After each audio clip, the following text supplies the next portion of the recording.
Merci de votre fidélité avec moi dans ce studio. Moustapha, Vicky Diallo, bonsoir Vicky. Bonsoir Diami, bonsoir à nos millions d'auditeurs et téléspectateurs. Bon retour. Merci. Emmanuel Milimono, bonsoir, bienvenue. Bonsoir Diamila, bonsoir à nos auditeurs, bonsoir à nos téléspectateurs. Alors Emma, je lisais il y a un instant, les étudiants guinéens vivant en Russie ont manifesté ce matin pour réclamer plusieurs mois d'arriérés de bourses impayées. Je pense que il avait d'ailleurs annoncé depuis un bon moment. Voilà, c'est ce que j'allais dire. On était déjà au courant de cela, d'autant plus qu'ils avaient déjà alerté. Mais je crois qu'il y a un problème. Parce que tout cela cache en réalité un sérieux problème au niveau de la gestion des bourses des étudiants guinéens. C'est un problème qui est suffisamment récurrent, qui n'est pas propre à la Russie. On se rappelle encore récemment, on parlait de ceux du Maroc.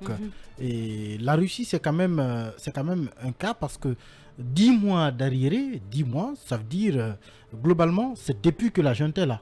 Globalement, on peut un peu avant, peut-être un mois avant. Peut-être un mois de retard, voilà, au temps d'Alpha Condé. Mais globalement, c'est depuis que la junte est là. Et c'est un élément révélateur d'une situation politique, enfin, situation économique qui de plus en plus se révèle difficile. Parce que vous avez, il ne faut pas l'oublier aussi, des EPA en Guinée qui n'ont pas reçu des budgets, enfin qui n'ont pas reçu des salaires depuis plusieurs mois.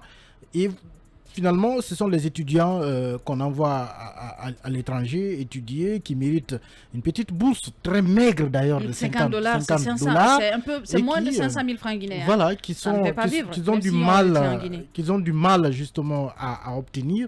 Je pense qu'il y a un sérieux problème. Il faut revoir toute la chaîne de paiement de ces bourses. Récemment, on a changé l'équipe et moi j'étais tenté de dire justement que ce n'est peut-être pas l'équipe qui est mise en cause parce qu'on ne peut envoyer de l'argent que quand on le reçoit. Est-ce que le ministère des Finances, le ministère du Budget... Oui, mais l'équipe peut se bouger pour justement obtenir cet argent-là.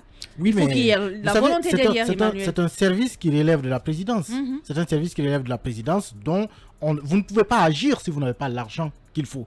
Vous pouvez peut-être avoir vos salaires, mais quand il faut faire des virements de ce genre, il faut que vous receviez l'argent. Vous avez aujourd'hui, comme je l'ai dit tantôt, des EPA dont les travailleurs ont du mal à entrer en possession de leur salaire ce qui n'est pas normal. Donc, justement, ce n'est pas normal. C'est pourquoi je dis que c'est révélateur d'une situation globale, d'une situation économique globalement difficile, qui est, disons, qu'on cache avec beaucoup de mal, mais qui est quand même là, qui existe. Mais ces étudiants, il faut faire face à leur cas parce qu'on ne peut pas envoyer justement des gens, nos enfants, dans des pays étrangers, loin du pays où ils n'ont pas de parents. Loin, la Russie, c'est pas la porte à côté. Ah non, mais pas du tout. Et les conditions de vie sont extrêmement difficiles, en tout cas par rapport à la Guinée. C'est déjà difficile de vivre dans ces pays. Et quand vous comptez encore sur une bourse et que vous ne pouvez pas l'avoir à temps, que vous les accumuliez pendant 10 mois, je m'imagine comment ces étudiants ont fait pour tenir 10 mois.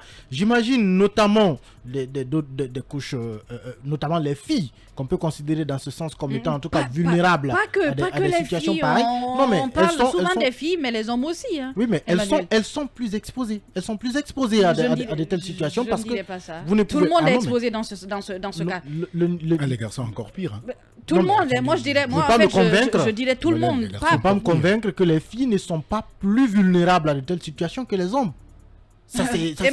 En tout cas, de mon point de vue, lorsque vous vivez de bourse... Emmanuel, quand on n'a pas d'argent, tout le monde est vulnérable, que ce soit fille ou garçon.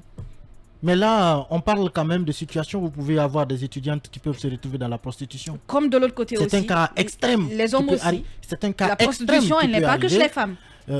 D'accord, je vous le concède, mais c'est quand même courant chez les femmes, si vous permettez. C'est quand même courant chez les femmes. Mais on en rit, mais c'est une situation extrêmement difficile. Parce que 10 mois dans un pays étranger où vous ne recevez pas la petite bourse qui vous permet de vivre, on sait que déjà cette bourse ne leur permet pas de vivre en temps normal, mais déjà que ça les aide à faire quelque chose. Et je pense que quand ça aussi, ça ne vient pas pendant 10 mois, il y a problème. Et il faut régler le problème. Alors, Moustapha, après 10 mois, ils n'ont pas leur bourse et ils décident de manifester ce matin devant l'ambassade de Guinée. Est-ce qu'il y a une possibilité que les autorités fléchissent à cela et qu'ils mettent à disposition leur bourse? On aimerait vivement qu'il y ait cette possibilité-là pour que les autorités viennent finalement en aide à ces étudiants. Parce que D'abord, c'est très compliqué pour quelqu'un d'être dans une situation.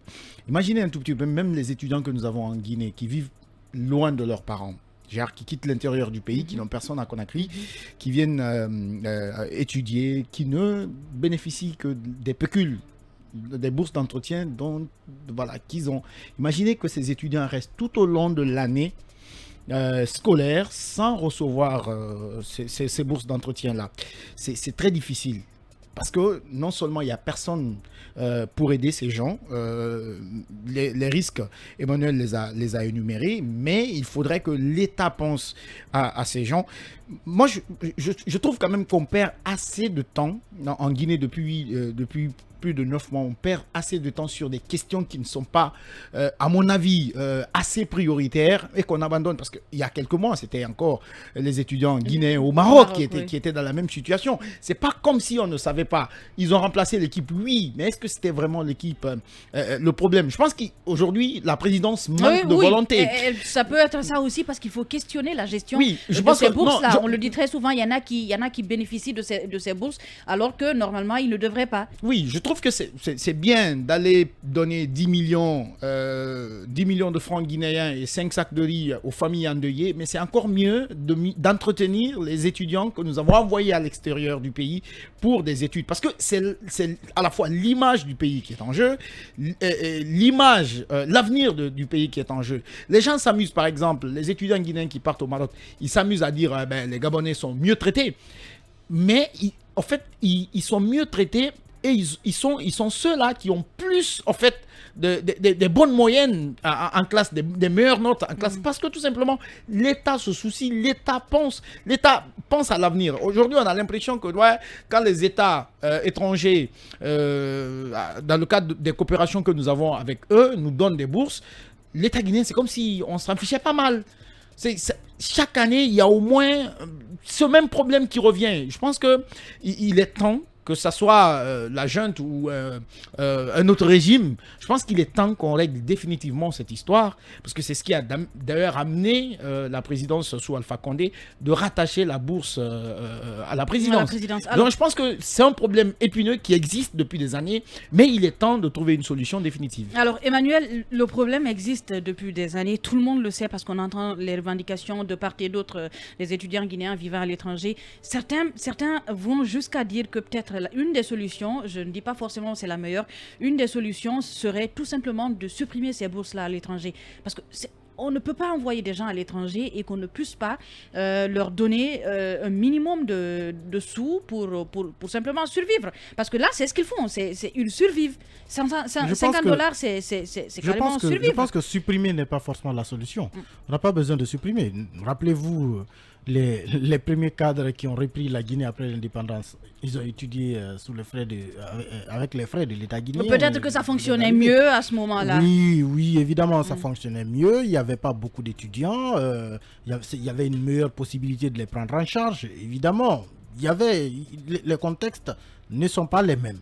Mais aujourd'hui, supprimer cette bourse, à mon avis, n'est pas la solution. On a parlé tantôt de... Peut-être alors diminuer le nombre de boursiers. Justement. Si chaque année on en envoie 100, on peut revoir à 50 ou un peu moins. Je crois que le nombre même ne pose pas problème. Ceux qui y vont, qu'ils soient mis dans les meilleures conditions. En fait, le nombre, c'est pas le nombre. C'est une question de volonté. C'est une question d'abord de gestion, mais aussi de volonté. C'est vrai, vous avez toute une nébuleuse qui est construite aujourd'hui autour de la bourse. Vous en avez qui en bénéficient, qui ne méritent pas. Vous en avez qui méritent, qui n'en bénéficient pas. Vous en avez qui partent de leurs propres moyens à l'étranger, mais sont ensuite rémunérés par la bourse de l'État guinéen. Donc, c'est une situation assez complexe. C'est vrai, il faut déjà démêler le vrai du faux. Ça, c'est un premier volet. Mais l'autre aspect important, c'est que quand vous regardez l'argent qui est gaspillé au niveau intérieur déjà, quand vous voyez ce que, par exemple, un ministre ou un directeur général est capable d'offrir juste pour question d'image, quand vous voyez ce que l'on peut gaspiller pour juste une cérémonie quelque part, vous vous rendez compte qu'en réalité, on est capable de donner plus que l'on donne aujourd'hui à nos étudiants qui sont à l'étranger. Parce que personnellement, je pense que une question d'organisation. D'abord, une question d'organisation, une question de sérieux. Dans ce que nous organisation, faisons. Tout ça entre en compte le sérieux. Je le dis encore une fois, quand vous regardez l'argent qui circule à flot, dans le pays au niveau intérieur. Et puis on nous disait qu'il y a l'argent dans les caisses de l'État. Évidemment. On nous l'a dit. Bon, ça c'est un autre discours. Mais personnellement, je pense qu'aujourd'hui, il faut d'abord décanter, savoir le nombre d'étudiants exact que la Guinée envoie à l'étranger et savoir est-ce que tous sont pris en charge, et ceux-là qui ne font pas partie justement de cela, il faut déjà les extraire de ce fichier pour faire en sorte déjà que l'État puisse tenir les engagements qu'il a pris. S'il a envoyé 100 étudiants, que tous les 100 étudiants puissent être pris en charge. Mais il faut rehausser cette bourse, il faut la rehausser. Aujourd'hui, $50, mais ça ne vous fait rien du tout pour vivre. Ça ne vous Surtout fait rien dans un du tout. pays comme la Russie. $50, non mais ça ne représente rien. Même en Guinée, vous avez du mal à vivre avec. Je pense qu'il faut... C'est impossible il faut même de vivre élever le avec niveau. $50. C'est d'ailleurs honteux que l'on soit dans un pays comme la Guinée, étudiants représentant la Guinée justement à l'étranger, que l'on dise que des pays comme le Gabon, les étudiants gabonais par exemple, sont pris en charge mieux que les étudiants guinéens, et qu'aujourd'hui on se retrouve à manifester en Russie. J'imagine qu'on leur pose par exemple la question pourquoi vous manifestez, et qu'ils disent nous manifestons parce que nous n'avons pas reçu 10 mois d'arriéré de $50. C'est honteux, tout simplement. $50. C'est honteux. À mon avis, c'est honteux. Oui, c'est honteux pour l'image de la Guinée. Ça fait très mal, Jamy. J'ai fait un calcul très banal. Aujourd'hui, si je prends le montant donné du côté de Kolabouni aux 13 familles des victimes de ces deux accidents, je ne suis pas contraint que l'État soutienne un tout petit peu les uns et les autres. Ça, c'est un autre débat. Ouais, 130 millions de francs guinéens donnés aux familles des victimes. Si on payait ce mois-ci, ce mois de juin, les $50 à chaque étudiant, ça va faire des bourses d'entretien pour 260 et étudiants. Cela En fait, prouve d'ailleurs qu'il y a de l'argent. Il y a de l'argent dans ce pays. On le veut. Il y a de l'argent dans ce pays. Il y a récemment, pendant cette transition, justement, il y a une équipe d'artistes guinéens qui sont allés en Tunis. L'État les a accompagnés à hauteur de 100 millions de francs guinéens.